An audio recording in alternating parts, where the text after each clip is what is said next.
আসসালামু আলাইকুম।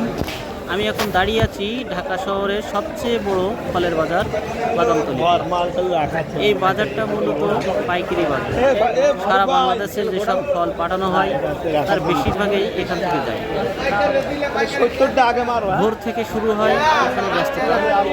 একদিকে ট্রাক থেকে নামছে ফল, অন্যদিকে দেশের বিভিন্ন প্রান্তে যাচ্ছে মাল রাখার জন্য। আপনি যদি কখনো ঢাকায় আসেন আর এই বিশাল ফলের জগৎ নজরে দেখতে চান তাহলে বাদামতলী ফলের বাজার যেতেই পারেন। চলেন আমরা যাই, ওই উপরের দিকে যাই।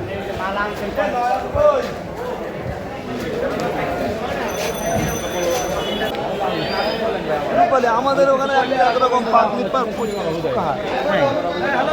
এই যে হ্যাঁ।